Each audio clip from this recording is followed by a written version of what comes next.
Selamat pagi dan salam sejahtera untuk kita semua. Apa kabar kalian semua pada pagi hari ini? Pagi hari ini kita akan belajar fisika untuk kelas 11. Materi yang pertama yaitu tentang dinamika rotasi benda tegar. Baik, Bapak akan langsung saja sampaikan materi tentang dinamika rotasi benda tegar. Untuk kelas 11 semester 1 di awal tahun pelajaran, materi yang dipelajari yang pertama yaitu tentang dinamika rotasi benda tegar. Apa itu dinamika rotasi benda tegar? Dimulai dengan pokok bahasan yang pertama yaitu tentang momen gaya. Jadi tujuan pembelajaran kita pada pagi hari ini yang pertama itu dapat menjelaskan konsep momen gaya dengan benar. Kalian juga nanti akan dapat menentukan besar momen gaya dalam permasalahan dengan benar. Kemudian dapat menjelaskan konsep momen couple, ya, konsep momen couple. Kemudian dapat menentukan besar konsep momen couple dalam permasalahan dengan benar. Jadi ada dua yang dipelajari pada hari ini. Untuk kelas 11 yaitu tentang konsep momen gaya dan momen couple. Baik, kita lanjutkan tentang momen gaya. Momen gaya juga disebut sebagai torsi. Jadi kalau ada kata torsi, maka itu artinya sama dengan momen gaya. Oke, pengertian torsi. Torsi atau momen gaya adalah hasil perkalian antara gaya dengan lengan gaya. Mana yang disebut dengan gaya, mana yang disebut dengan lengan gaya, kita lihat contohnya pada pintu. Nah, ini pintu, ini engsel. Sebelah sini ada engsel, disebut juga sebagai porosnya. Kemudian yang namanya lengan gaya itu jarak dari poros sampai ke tempat titik gaya itu diberikan. Misalnya memberikan gayanya di gagang pintu ini, maka jarak dari engsel sampai ke gagang pintu ini disebut sebagai lengan gaya. Kemudian, kalau ada gaya yang lain atau gaya 2 yang dikenakan pada benda yang sama, ada F1, ada F2, maka nanti tinggal dijumlahkan saja antara F1 dengan F2, kemudian dilihat lagi jaraknya dari titik poros atau titik engselnya ini.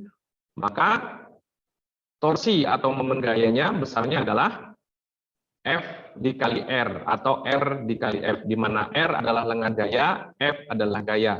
Lambang ini adalah lambang torsi atau lambang momen gaya.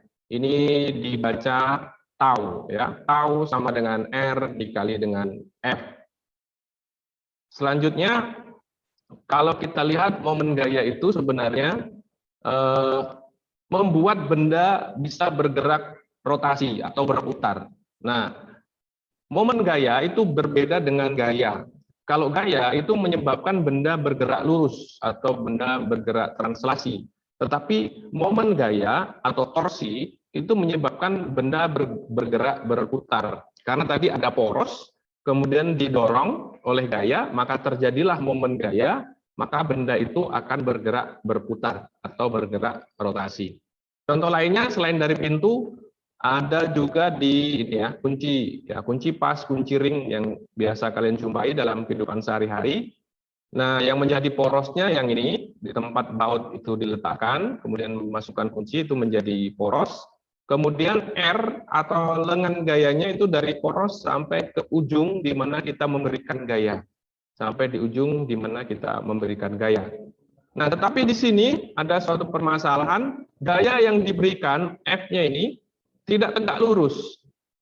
Nah, yang tadi itu yang di pintu itu tegak lurus sehingga bisa digunakan rumus R dikali F atau F dikali R. Tetapi ketika ada sudut yang terjadi ketika memberikan gayanya, maka diambillah gaya yang tegak lurus terhadap lengan gaya. Maka muncullah sin alfa ini. Oleh sebab itu, momen gayanya menjadi F dikali D, di mana D adalah R kali sin alfa. Ya, D ini adalah R kali sin alfa. Lengan momennya menjadi atau R sin alfa ini dikalikan dengan gaya. Maka untuk momen gayanya menjadi F dikali R sin alfa. Jadi yang diambil adalah gaya yang tegak lurus, bukan gaya yang ada sudutnya ini terhadap lengan momen. Oke. Nanti akan lebih jelas di contoh soal. Nah, kemudian ini kalau di pintu juga seperti ini. Kalau gaya yang diberikan pada gagang itu dari samping, kemudian dari bawah atau dari sebelah kanan, maka ada sudut yang terjadi, ya, ada sudut yang terjadi tidak 90 derajat, ya, sudut yang terjadi tidak 90 derajat, maka kita lihat sudut yang terjadi terhadap lengan gayanya itu berapa, baru dimasukkan dalam rumus F kali R sin theta atau sin alfa. Itu seperti yang dijelaskan di sini, jika gaya F yang bekerja pada jarak R arahnya tidak tegak lurus terhadap sumbu rotasi, maka besar torsi pada benda tau sama dengan F kali R sin theta. Kemudian arah torsi, ya, arah torsi itu bisa positif, bisa juga negatif, tergantung dari arah gayanya. Maka ini kita bisa simpulkan atau kita bisa jelaskan bahwa kalau arah gayanya searah jarum jam, ya, kalau arah gayanya searah jarum jam, maka torsinya itu positif. Nah, kalau berlawanan arah jarum jam, maka torsinya negatif. Kenapa ini kita pakai arah torsi positif dan negatif? Ini untuk menyelesaikan permasalahan ketika pada suatu benda itu ada beberapa gaya yang bekerja atau beberapa momen gaya yang bekerja pada satu benda. Misalnya ini ada satu benda, bentuknya lingkaran seperti bunga ini, ada 3 gaya yang bekerja. Ada F1, ada F2, ada F3. Nah, coba kita lihat masing-masing bagaimana torsinya, negatif atau positif. Untuk F1 ini arahnya ke bawah, kalau kita dorong, ini sudutnya tegak lurus, maka bisa langsung dikalikan antara R dengan F. Tetapi dia arahnya, kalau kita dorong ke sana, maka dia akan berlawanan arah dengan jarum jam. Maka kesepakatan kita beri tanda negatif untuk F1 ini, atau tau 1 ini nantinya. Kemudian untuk yang F2. F2 ini kalau kita dorong ke sana, selain tegak lurus, F2 ini akan memberikan arah yang searah dengan jarum jam. F2 akan searah dengan jarum jam, maka F2 ini akan kita beri tanda positif. Demikian juga dengan F3. F3 ini kalau kita dorong ke sana terus, maka dia akan searah dengan jarum jam. Maka torsinya akan kita beri tanda positif, ya. Itu untuk pemberian tanda. Nah, bagaimana momen gayanya? Momen gayanya ini tinggal kita jumlahkan semuanya antara tau 1, tau 2, dan tau 3. Atau F1 kali R1 ditambah F2 kali R2 ditambah dengan F3 kali R3. Hanya saja kita lihat nanti masukkan tanda positif dan negatifnya. Untuk lebih jelasnya nanti kita bisa lihat di contoh soal. Nah, ini contoh soal. Kita bisa lihat contoh soal. Misalnya ada sebuah batang dengan 5 titik, ya. Ada 5 A, B, C, D, dan E. A, B, C, D, E. Masing-masing titik ini mempunyai jarak 1 meter, ya. A ke B 1 meter, B ke C 1 meter, C ke D 1 meter, D dan E 1 meter. Kemudian ada gaya yang bekerja pada titik D, ada gaya yang bekerja pada titik A, ada gaya yang bekerja pada titik titik E, F3, ya. Yang ditanyakan, jika massa batang diabaikan, jadi anggap saja ini tidak bermassa, maka besar momen gaya terhadap titik C adalah momen gaya terhadap titik C. Artinya, itu titik C menjadi porosnya. Titik C menjadi sumbunya. Sehingga kalau diputar, nanti kalau diputar, didorong dari sini, maka F1 ini searah jarum jam. Ya, F1 searah jarum jam, maka nanti positif dia. Kemudian F2 juga sama, kalau kita dorong D ini ke sini, maka nanti arahnya akan searah jarum jam. Hanya saja ini ada sudutnya.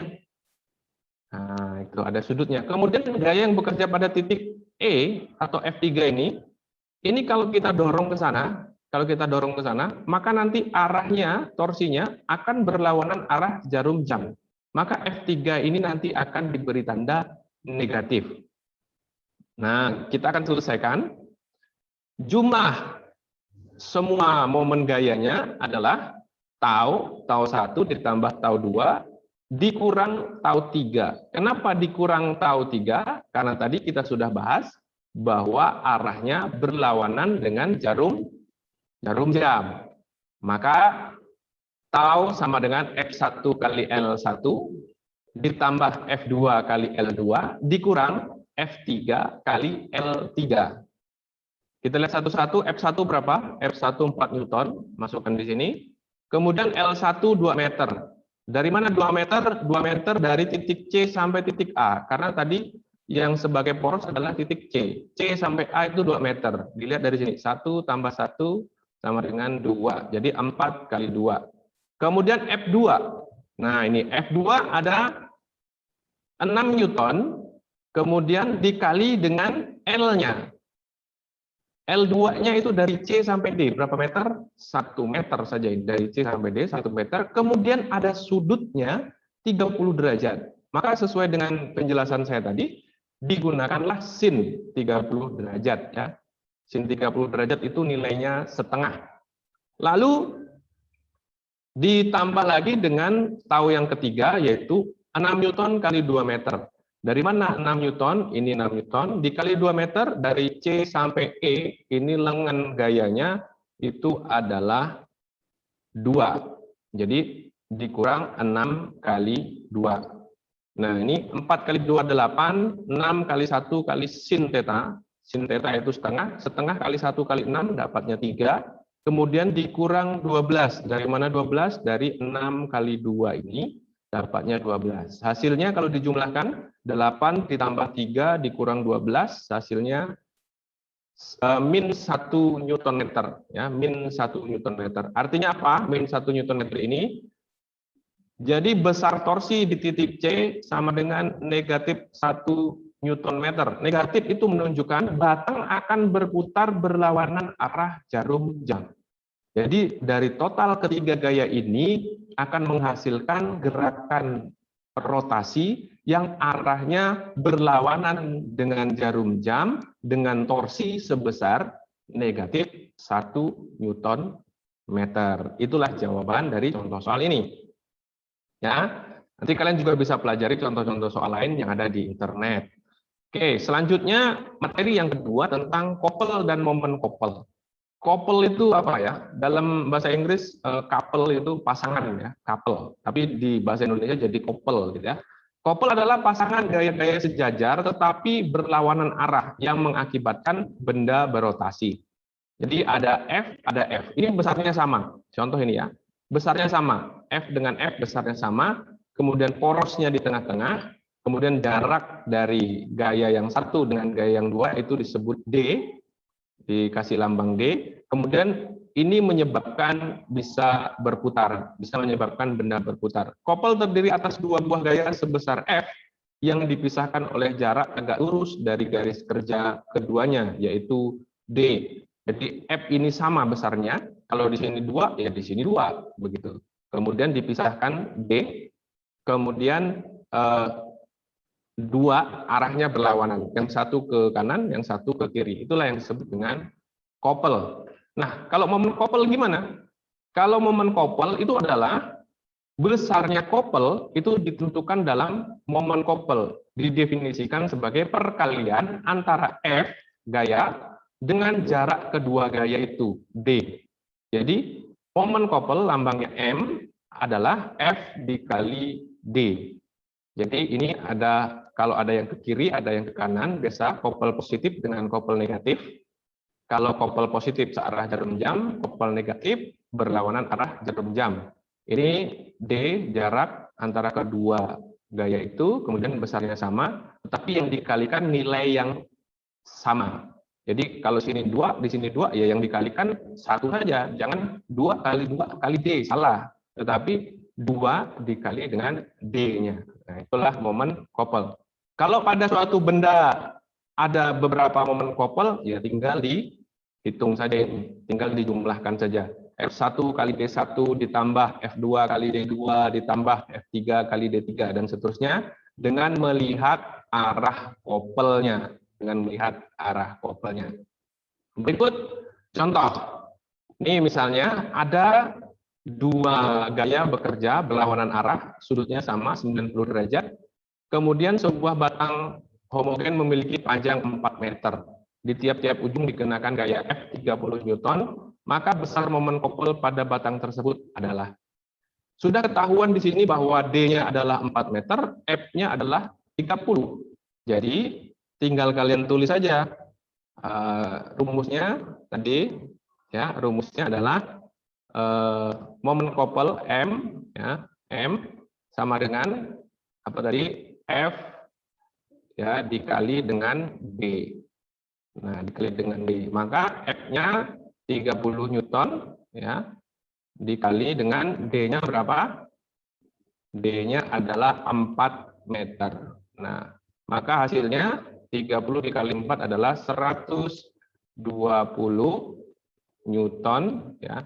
Ini Bapak pakai mouse jadi agak jelek tulisannya. Newton meter, ya. Ini hasilnya.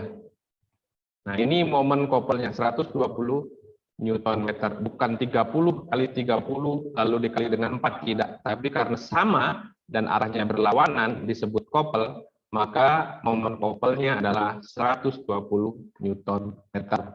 Ya. Kemudian selanjutnya tugas untuk kalian, silahkan ini dikerjakan di buku kalian, nanti digabung dengan LKPD yang sudah diringkas. Ini silahkan bisa kalian screenshot. Untuk tugas ada 2 soal. Ini soal yang pertama, ini tugasnya, soal yang pertama. Kemudian screenshot, ya. Setelah itu tugas untuk yang kedua ini tugas yang kedua atau soal yang kedua. Nah, ini silahkan kalian tulis jawabannya di buku tulis kalian masing-masing, digabung dengan tugas yang ada di LKPD yang sudah Bapak bagikan waktu itu, ya. Itu saja yang dapat kita bahas pada pagi hari ini. Sekian untuk hari ini. Terima kasih atas perhatiannya. Selamat belajar, tetap semangat, tetap jaga kesehatan. Sampai jumpa untuk video pembelajaran selanjutnya. Selamat pagi dan salam sejahtera untuk kita semua.